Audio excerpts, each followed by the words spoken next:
පීඩාකාරී ජීවිතය හරහා මොකද වෙන්නේ අපේ මානසික සෞඛ්‍ය පිරිහෙනවා. ඉතින් මේ සිරුරේට තියෙන ලොකුම හතුරා තමයි මානසික ආතතිය කියලා කියන්නේ. මේ පීඩාකාරී ජීවිතයේත් එක්ක මානසික ආතතිය නිරන්තරයෙන් නැති වෙන දෙයක්. ඉතින් ප්‍රධානව මානසික ආතතිය වැඩි වෙනකොට අපේ හෝමෝන ඉම්බැලන්ස් වෙනවා. ප්‍රධානයෙන් කොටිසෝල් හෝමෝන් එක.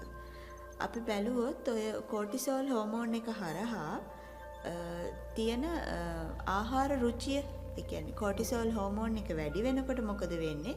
පුද්ගලයෙක්ට තියෙන ආහාර රුචිය වැඩි වෙනවා. එතකොට එයා නිරන්තරයෙන් කන්න බලනවා. ඒ වගේම අපි කන කෑමවල තියෙන ෆැට් එක, එහෙම නැත්නම් මේදය ඇබ්සෝබ් වෙන එක, එහෙම නැත්නම් අවශෝෂණය වෙලා තැම්පත් වෙන එකත් වැඩි වෙනවා. ඉතින් නිකමඩ හිතන්නකෝ දැන් මානසික ආතතිය වැඩි වෙනවා, කොටිසෝල් හෝමෝන් එකත් වැඩි වෙනවා. එතකොට මොකද වෙන්නේ? මිනිස්සේ කෑම කන එකත් වැඩි වෙනවා, ෆැට් එක තැම්පත් වෙන එකත් වැඩි වෙනවා. ඊට අමතරව තව තියෙන ප්‍රධාන ගැටලුවක් තමයි කොලජන් තන්තු විනාශ වෙනවා. දැන් අද සමාජයේ කොතන බැලුවත් කියන්නේ කොලජන් ඩ්‍රින්ක්ස් තියෙනවා, කොලජන් ටැබ්ලට් තියෙනවා, ගාණ්ඩ ආලේපන තියෙනවා, කොලජන් ෆේෂල් කියයි, කොලජන් නමත් එක්කෙන විවිධාකාර දේවල් තියෙනවානේ.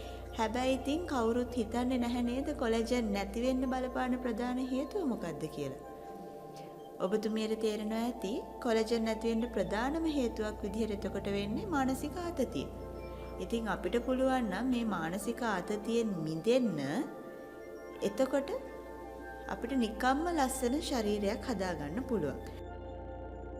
ඉතින් ශදාරා අපි මුලින්ම කරන්නේ ඔයාලගේ මේ තියෙන මානසික ආතතිය කියන මායාව අයින් කරලා ඔයාගේ මනස නිරෝගී කරන එක.